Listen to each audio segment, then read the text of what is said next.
Hi guys, welcome back to Sinister. We're going to continue our panels today, and we've got composite effects. We got Tabitha here, and Josh is hiding behind the scenes, and he'll pop in when needed. There he is. Yeah. So John and I are gonna let Tabitha take the reins a little bit and do what she wants to do and explain everything to us. And then if you have some questions, just let us know. We'll throw them in there, and then we'll be throwing in some questions ourselves as well. So go ahead, Tabitha. Welcome to Sinister, and let's take it away. Thank you guys so much. Love being here. Very excited to be a part of the second annual Cyber Creature Con. We were originally from California, Josh and I, born and raised. We were chatting about that right before we went live here. So we unfortunately missed the opportunity to do Sinister Creature Con in person, but we are very happy to be a part of this virtual experience. Like we were just saying, my name is Tabitha. I work for a company called Composite Effects. If you don't know, Composite Effects, or CFX, as emblazoned on my shirt, we specialize in silicone masks, as you guys can see behind me. Now, we've been in business for going on about 15 years coming up this year, and we actually were one of the founders of the silicone mask technology.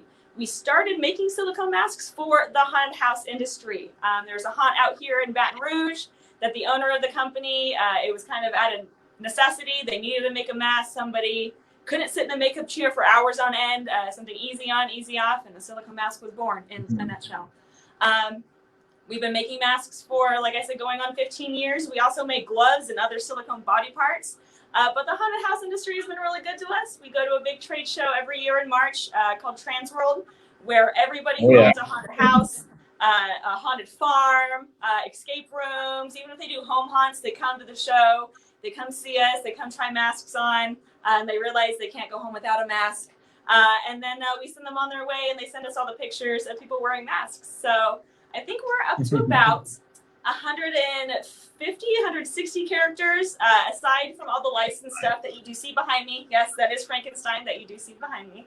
And we can customize these guys in a multitude of ways. If you need a different color, if you want to add different horns, if you want to do a special clown paint job, if you want to add hair, we can pretty much do that. The sky and your budget is the limit. When it comes to putting these guys on, like I said, we specialize in the haunted house industry. We wanted to make sure that we had something that was really quick to get on and really quick to get off. That way the actor has plenty of time to take breaks. That way they're not sitting in the makeup chair. That way they're not wasting money on the production side of things. But we also work for different film projects. We've also done a lot of small-time film projects, a lot of larger budget film projects, especially with a lot of our prop work that we do. Because we do not just silicone masks, but we do props as well. Here, I'm going to grab something for you. So in case someone's needing to get a nice bink on their head over here. But, hold on. I'm getting tossed a brain. So we do a lot of work with escape rooms as well. So we have a lot of realistic body parts for props, and they're very lifelike. So I'm getting throwing more stuff. And so make sure you give somebody your heart the next time you step in and see us and all that good stuff.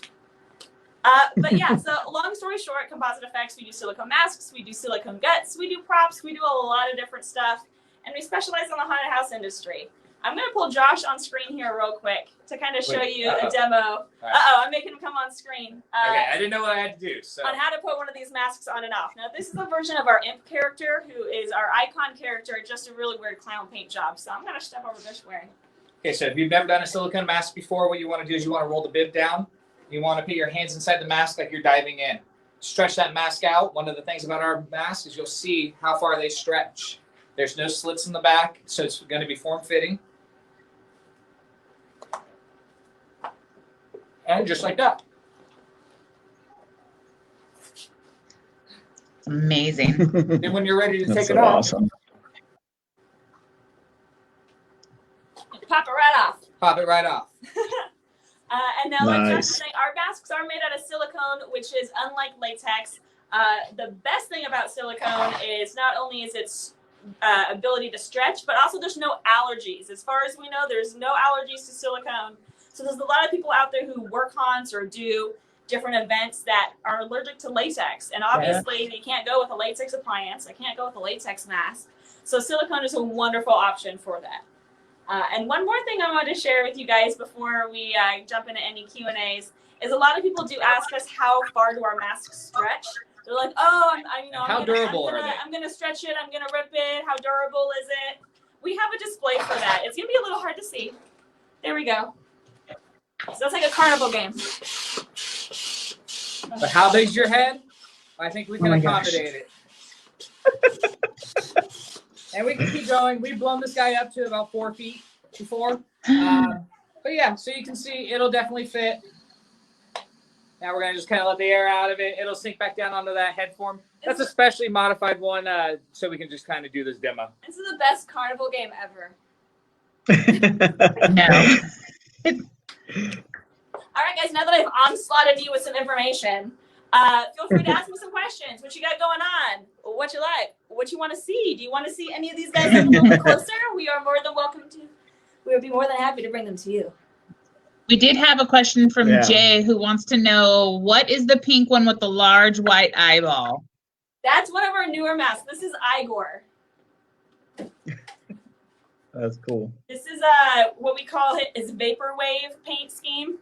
Do you want to hit some UV lights real quick? So because this is one of our little, like, we do live streams here, we have different light setups. So I'm going to have Josh hit the UV lights real quick. If you can find the correct. Aha. Aha. Aha. Okay, hold on. Oh, wow. There we go. There we go. Oh, that's so cool. Look at all the detail. It's amazing. One of our newest masks from this year's lineup. It was sculpted by a guy who unfortunately no longer works with us. He moved back home to Minnesota. But it's called Igor. It reminds me of those super like 80s, early 90s surfer punk, rap think kind of vibes.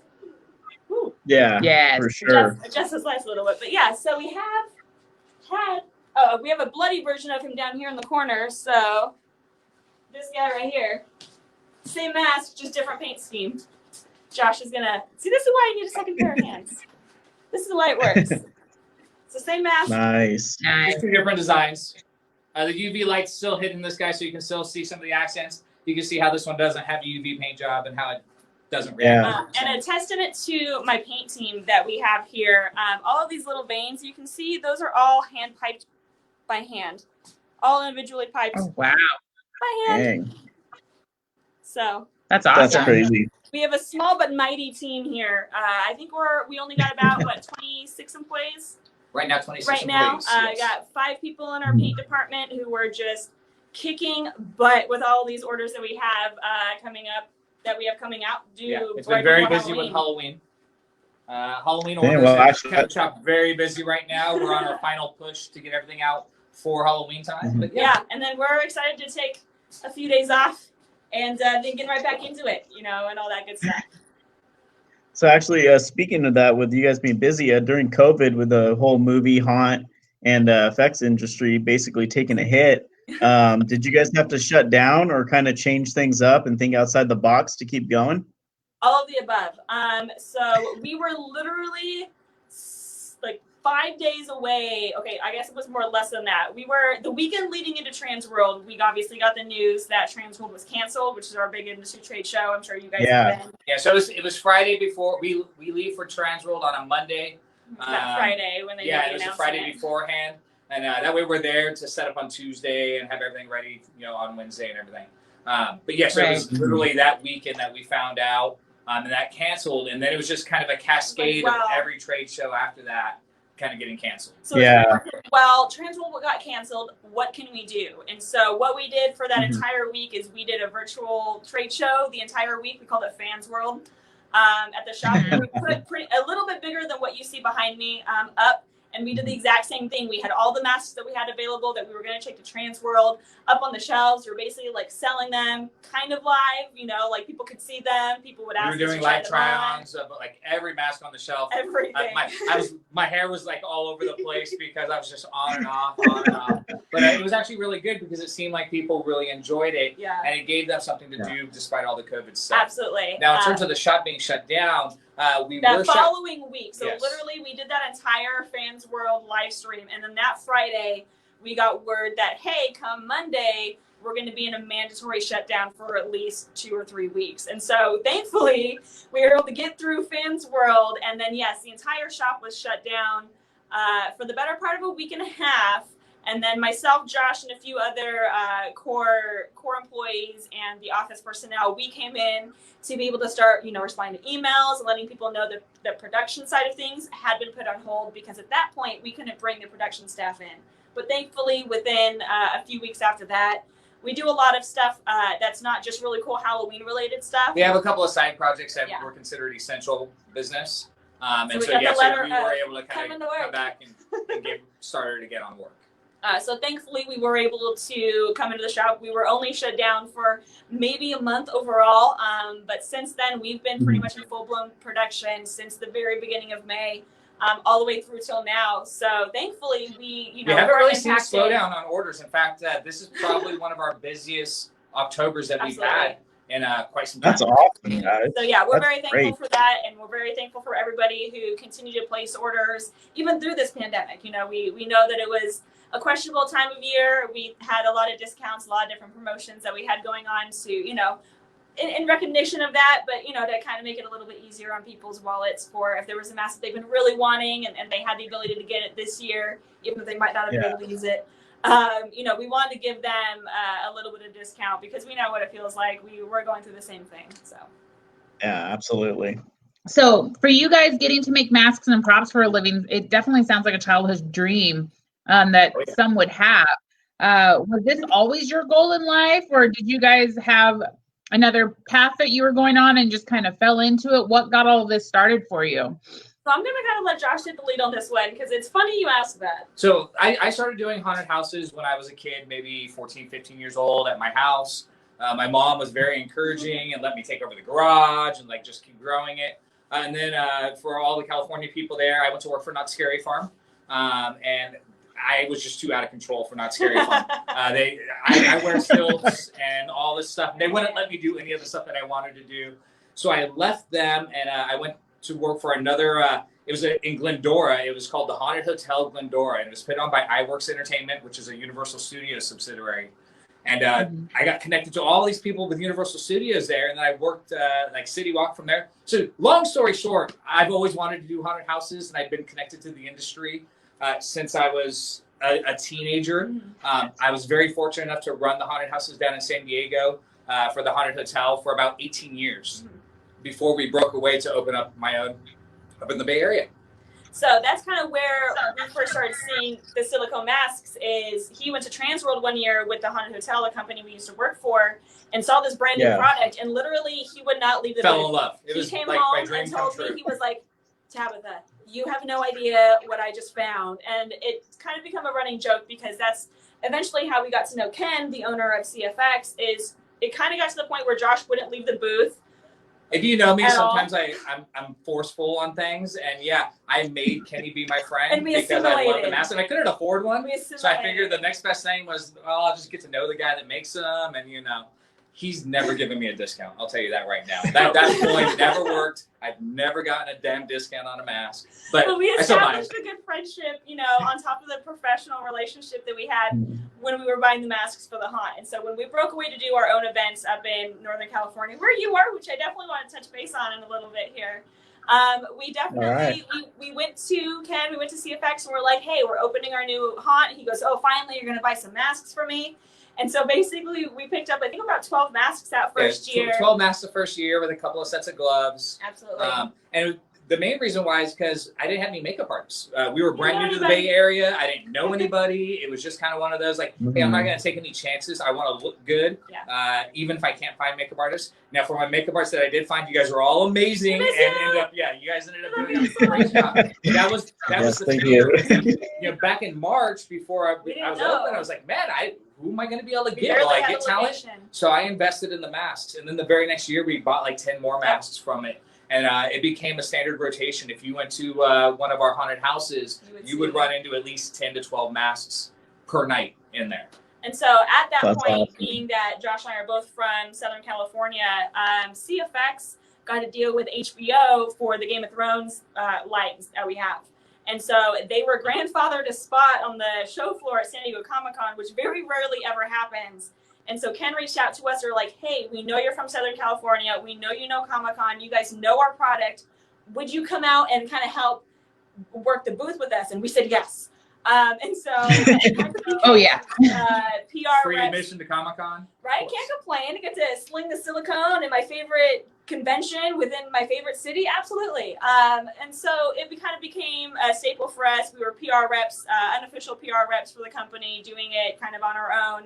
And then it kind of came to a point where Ken was like, do you know what? Will you guys just come work for me full time? I know you're going to have to move out to Baton Rouge.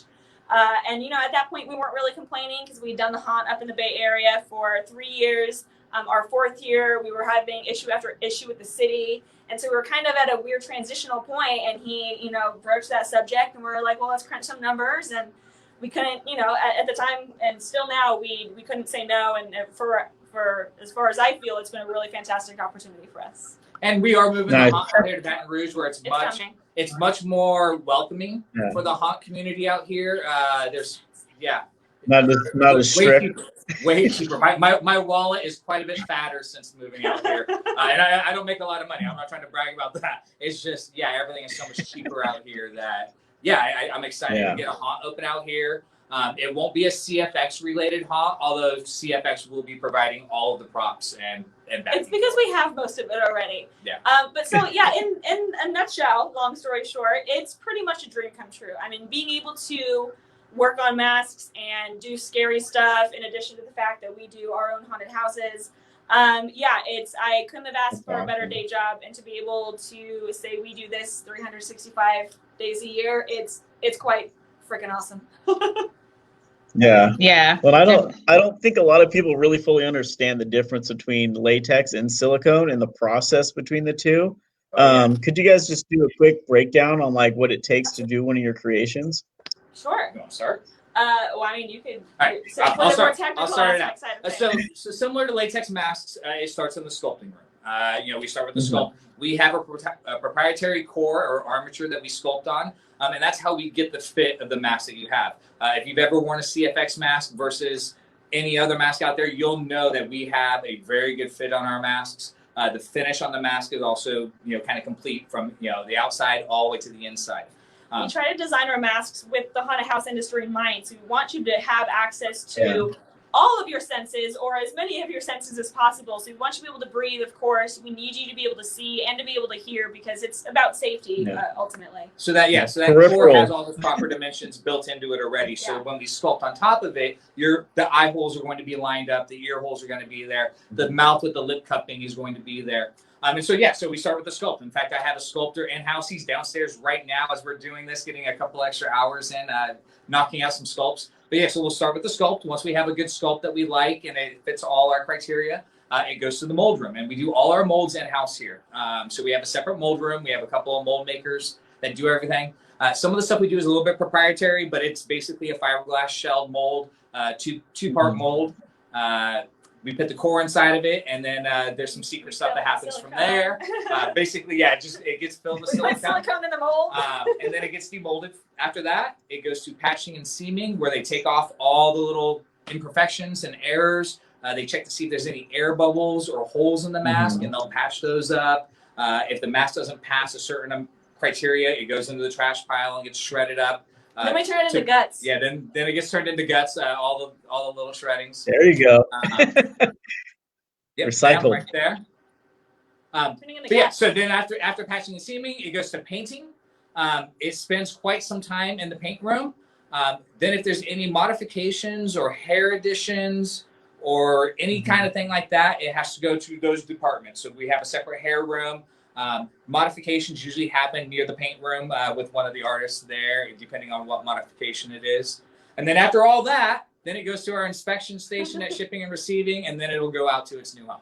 So so it's quite a lengthy process to make a silicone mask. Overall, about 16 to 18 hours is spent on each mask, on the basic ones. Some of the more advanced ones, like this one right now, Bathory, that has a bunch of ear modifications, could have upwards of 24, 25 hours into it. And so the biggest difference that is between latex and silicone is while they are both rubber, Silicone does not break down or corrode over time, at least the silicone that we've chosen for our masks. It's got a 20-year shelf life. You know, we use smooth on silicone, so it's very reputable. We know where it comes from. Yep. We know what's inside of it. Yep. And they offer a 20-year shelf life on it. My oldest mask is about 12 years old now. Going on 12 years old. 12 years old. Been using the haunt, and so it's seen quite a bit of use. Other than a little bit of paint wear from where it wears the costume, it's totally fine. But yeah, silicone is just, in my opinion, and in longevity's sake, a better material because it's not going to corrode, it's not going to lose its shape, it's not going to become brittle and break down over time. You can throw a silicone mask in a plastic bag in your costume bag and leave it there for months at a time and pull it out and it'll still be fine and good to go. You might just want to, you don't want any sharp creases or anything like that, but as long as it's relatively flat and smooth, it's good to go. Yep. So going in with that, we have a question in the chat room from a John Running, and he's wanting to know how long does the paint on the mask stay? Does it fade over time? Is it affected over time? Is it a special kind of paint you guys use? So we use a proprietary silicone paint. But it is silicone. It is based on silicone. Again, some of these things we just don't talk about in the public circles, but it's not hard to figure out kind of what I'm talking about. But yeah, so we use our own paint system here. So it's made of the same silicone that the mask is. So it bonds to the mask, no problem. Nice. And we also paint with it in a certain time frame. So silicone will cure over a long period of time. Cure times? Just because you pull it out of the mold and it's rubber and it feels like silicone doesn't mean it's completely cured. So the key is you want to paint your product within a certain time frame, and so that way it doesn't completely cure, and you'll get that bonding, and you won't get delamination issues. One of the number one things with silicone is nothing sticks to it except silicone. Yeah, so you'll even with other silicone paints, sometimes you'll get some delamination issues. So it's all about kind of prepping your surface ahead of time, getting it right out of the mold, getting it to paint room as quickly as possible, and going from there. But it should last. Once you have it, the mask has been painted and sealed, so you shouldn't have any issue with the paint losing its luminosity over time. It won't fade from the sunlight. It won't fade from any of that stuff. But what you may get is paint rub, and that's like, so if you're wearing a big heavy trench coat, like I ruin more masks this way than anything. I have a big heavy leather trench coat and a hat, and it'll lay on the bib. And so I always get these lines right in here where the paint will eventually rub away. Now, this is after 2 seasons of use, extreme wear and tear. Again, I work for the company, so I know how to fix the mask. So I tend to abuse my masks a little bit. But yeah, they tend to be very durable. Like I said, I have a mask that's 12 years old. It has the original paint job on it. And it's just right here. You can see that it's just faded out a little bit. It's not even completely rubbed off. Yeah, so for the most part, you shouldn't really run into any paint wear in that outside of that. There's only one other instance that we've seen of not a paint fading, but we have like a porcelain white mask that if it's left in the direct sun will start to tinge a little bit, but not horribly so. It will pick up a little bit of UV tinge on the when we tint them white, the silicone white, like the mask that I had on earlier. That one can yellow a little bit, but again, that's like you're leaving it out in Southern California sun for like in your office window, just like staring outside. Yeah. So for the most part, no. And that's the other thing, that silicone is a superior material than latex. You won't have those issues. Sorry, I like the brain is squishy. Yeah. So we have another question from Ed, and he wants to know. He said, "Amazing masks, and I love Toxie up top. What is your favorite mask?" That's like asking me to pick my favorite child, which I don't have any, so I guess it's not hard. So I'm a little bit biased because Josh's first mask that he keeps talking about is a Yorick, and we actually don't have one because we don't have any in stock because it's a popular item. Yeah, so we are selling out of a lot of our masks. This is kind of pretty the much last all that we have in stock. Left in stock. Kind of like what's behind me. That's that and Josh and Matt, with the exception of like a few other things, are all that we have in stock. So it's a skeleton, basically. It's Yorick skeleton. And we have 2 versions of him, and the one that he has is our first generation of him. And so like I said, I'm a little bit biased because that was the first mask he ever had. That's the one that he brought home, and I love the costume he created for it. So I do love Yorick. However, I don't know. Let me think on it a little bit more. I don't know. Which one for you? I don't know. Here. So for me, it's the good old amp. this paint job isn't my favorite, although I do like the white ones. I have this guy right here, and I have the standard yellow one, which is the mascot character. It's a super versatile mask that I can literally like carry around in the backseat of the car and throw it on whatever without any makeup on, and get some cheap scares, or entertain some people for a little bit, and then pop it right back off and go to normal. The blending in the eyes is almost perfect, where I don't need to do any makeup. I don't have to put glasses on or anything like that. So that's my favorite. Is the and so my favorite's a little bit weird because she is so versatile, and there's 2 different versions of her on the shelf right now. Is our Roxy the girl mask. So that's who Bathory up here. That's her base mask, and Mermaid Roxy up here. She just fits incredibly well, and she is so versatile. I have so many pictures of me wearing Bathory. But that also kind of segues into one of my other favorite masks that we have is Dracul. That's and Dracul awesome. is our bat character who has these amazing ears and that brow structure. And so that's a modification. So we did that as a mask of the month for October of last year. And this is the same exact mask base, just with different modifications put onto it. Wow. That's so So you cool. can kind of see the versatility of what we can do with this stuff. Yeah. I guess ultimately our Creature's Bride is probably one of my favorites as well. She fits really well on me. I like the way I look in them. But yeah, I mean, in terms of scary masks though, I think our Typhoid Mary is probably also one of my favorites because she's very Silent Hill nurse-like. Yeah. And you always get a scream out of stuff like that. So Yeah. there's too many to choose from. We've got so many masks, it's not even funny. And I have a bunch of new ones coming out right now for all of you that follow us. I have 12 designs in the books, so they'll be out before Transworld. Uh-huh. Nice. Yay! I'm gonna turn around. What are your guys' favorite masks? So definitely I know mine. the Bride of Creature. I was already drooling over that one and been drooling over it. Yeah, it has my heart. I like that old classic monster feel, and the hair. I mean, yeah. Good choice. So Yeah, this one is a definitely. fully hand punched head of hair on that one, so every strand in there is hand punched in, and then amazing. I'm making Design that face it. like I did it, but I can just know, like, Yeah. please. Oh yeah, So- no. As soon as I saw that one, I've been drooling over it for a while. I was just like, it's so beautiful, and it's very, very classic to Yeah. the original feel, and the coloration on it was done so well. So that one just has my heart for sure. What about you, babe?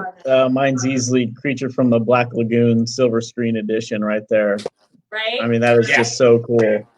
And I mean, because I've always been a huge fan of for Creature. you. That way you can see him and all of his old school. Yeah, so no, just so that- you guys know, we do have the universal license. There's no guarantee on how long we're going to carry that license for. So if you are interested in picking up any of our licensed universal characters, His do it flashies are my sooner than favorite. later. We will try. So I to have make to do it kind of right an away. announcement. Yeah, we'll try to make it. Sooner rather than later.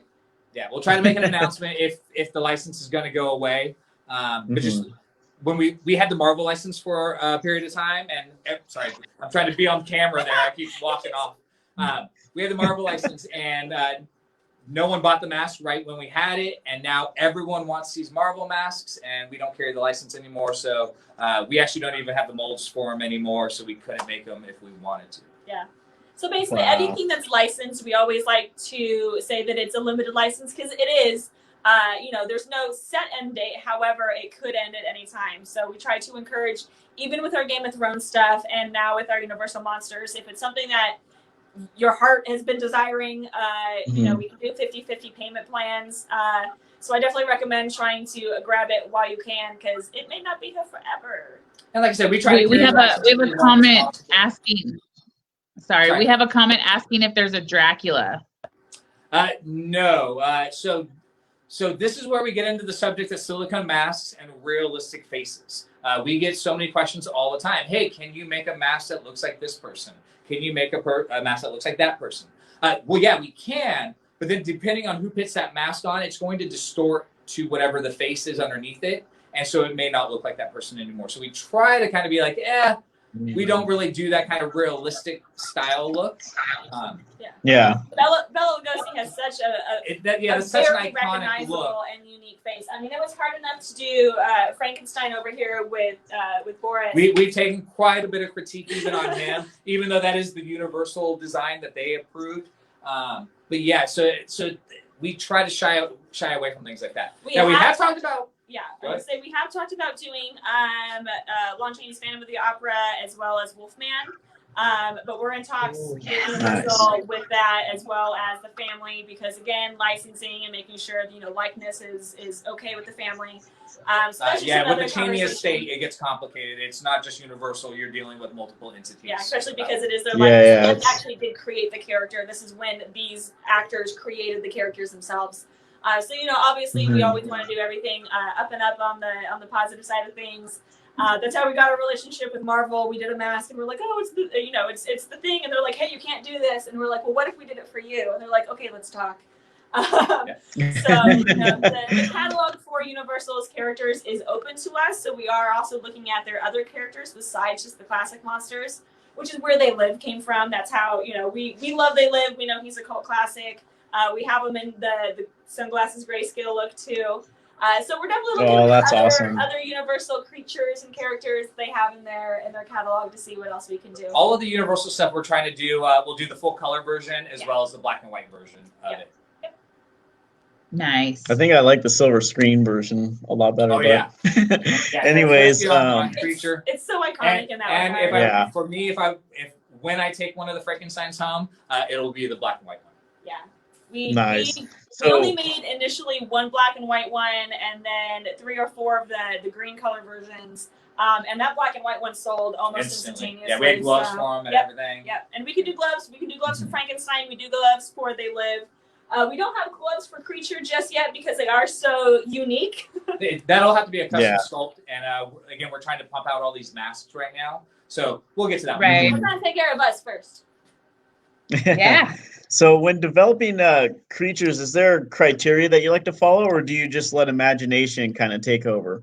A little bit of both. So funny. I'm the mask operations manager here, and so it's my job to come up with all the new designs, facilitate all that, bring sculptors in, do the renderings of all the stuff beforehand. I've just taken on this role 3 months ago. Yeah. So it's kind of a new process for me as well. But yeah, so right now I'm wide open to everything. I've taken a lot of ideas and suggestions from fans of CFX, that have ordered masks from us before, and they're like, hey, I've always wanted this mask. So usually my response is like, send me a picture of it, draw it out. Let me see what it's going to look like. Well, about this time last year, I guess over summer last year, we did what we called a design a mask contest. And we had an open submission for people who wanted to submit ideas that they wanted to turn into masks. And we ultimately picked a winner and 2 runners up. The winner was actually this guy, Vengeance, up here. Here, I can bring him down. Nice. And so, yeah, he is a fantastic design. And we've done him in multiple paint schemes. And then we had 2 runners up. And so one of the runners up is actually being worked on right now. The other runner up will be in our lineup in the next month or so. We've got another one that also came from that contest, but didn't make it in the running. But we've reached out to. We're like, hey, it was such a good design that I wanted to do it anyway. So a lot of the designs that we're starting with came from there. However, we put out a call for illustrators as well as sculptors and be like, hey, we're looking for people to kind of flesh out some ideas that we have internally. That way we can kind of see what they look like drawn out or rendered in 3D. That way we can bring that to our sculpting, in-house sculptors or our contract sculptors that we have in right now and be like, bring this to life on our mask. And they say yes. That's awesome. So it's kind of wide open. Now we have certain criteria. CFX masks. We do have a certain look to our masks. We try not to be really big and built out on a lot of our masks, and that's more for the comfort. Silicone is a heavier material than latex, so it does weigh a little bit on your face. People tend to sweat a little bit in it as well. Not as bad as latex, believe it or not, but that's one of the cons of a silicone mask is that you sweat in it. So we try to keep everything as thin as possible. And that way that heat will actually dissipate through the silicone. And evenly distributed. That way when you are wearing the mask, you don't feel the weight. Because if it's too built up in one way or another, you have a big old horn on one side if you walk around like this by the end of the night. But I mean, yeah, pretty much the sky's the limit. If we think we can translate that into a really bitchin' silicone mask, we're going to probably do our best to make that happen. So. Yeah. So do you have ideas? Nice. So, He always has ideas, believe me. Yeah. So being a part of the haunt industry, we've noticed a lot of trends that tend to pop up every year, and it kind of carries into themes of haunt, like especially that whole clown craze where everyone was buying masks and walking all over every town to scare people. So do you guys try to capitalize on the trends and just go with it, or are you just kind of in your own world already and it's too hard to jump in on some of that stuff? Yeah, we try to set the trends a little bit, but we cannot escape the whole clown trend. It doesn't matter what mask you see behind me. It's been done in a clown paint job before. So, yeah, I mean, that and then zombies. You know, like everything has to have a zombified version of it as well. But yeah, so we end up riding that trend a little bit, but we definitely don't try to encourage it too much. Every time, I'm not trying to discourage any clown mask sales here, but every time a clown mask sale comes through, the paint team goes, another one. But yeah, and so, but it is what it is, right? And so if that's what's scaring people, if that's the look that people are going for, we have no problem making all the masks for them.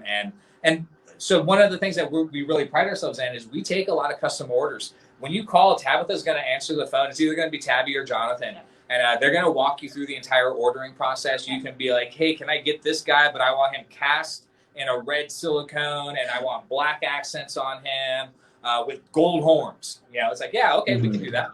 We have a mask coming in right now that I think it's our Horseman of Famine, so the guy with the really big tongue, who's got every add-on that we offer. So we have like the axe or the hammer, we've got the stake, we have an ice cream cone, we have an exposed brain. He's literally getting everything. And so we're really excited to see this come through. Usually we're like, what's going on? We often get surprised by our customers and the things that they request. Sometimes we're like, okay, that's strange, but if he loves it or if she loves it, then awesome, more power to them. So, you know, usually we're like, oh no, not another clown job, or oh no. But we're never going to say no to, we're never going to say no to a clown or a zombie.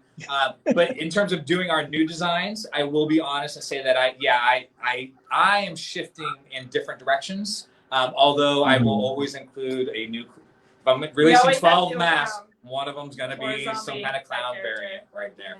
So yeah, we definitely try to ride the trends a little bit, especially with social media, you know, with the Area 51 thing, stuff that happened last year. Yeah, we've got several alien masks, you know, it's like, get in, we're storming Area 51, you know, and that kind of stuff. So we definitely try to follow the trends. If we're not setting them for one reason or another, we're definitely riding it and following the trends and sharing what we have that would help with that trend. But yeah, no, I'm ready to see some new stuff. You know, definitely see some new directions taken with some of the haunt characters that are out there.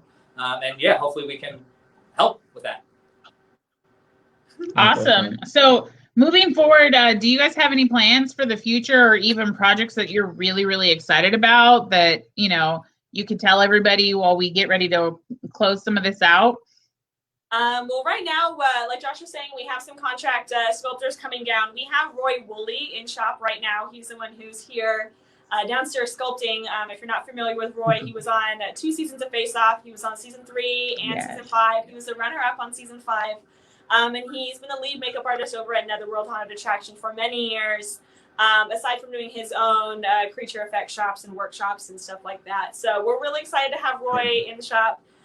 Knocking out 2 sculpts right now. You guys, I can't even believe it. It's amazing to watch him work. He just got in on Tuesday, and he's one sculpt is basically like he's just down to detailing, and the other one he's already got like basic, like more than basic shapes. And so we're really excited about the new contract sculptors that we have coming in, and the new masks that we have coming out. Obviously, on the other side of that. We were working on a really awesome film project with a really big name that we can't talk about yet, but hopefully I was in a production house, but it's not just a production house, just a really big name that hopefully we'll be able to talk about this time next year with the way the film industry has been going. And we also just picked up a few other smaller film projects that are a little bit local. One's a little bit local, one's a little bit outside of local. But for us right now, what we're most excited about is the new masks that we have coming out for you guys. So CFX is, you know, last year we had a little bit of a slower year, and the year before that, just all, you know, it's just been kind of a crazy up and down year. And so we really haven't been satisfied with how many sculpts we've been releasing. And so that's kind of why I've taken this new position on, and, you know, we're really pushing to have a bunch of new sculpts for next year. It's hard when you already have 160 characters to come up with new original stuff. But, right.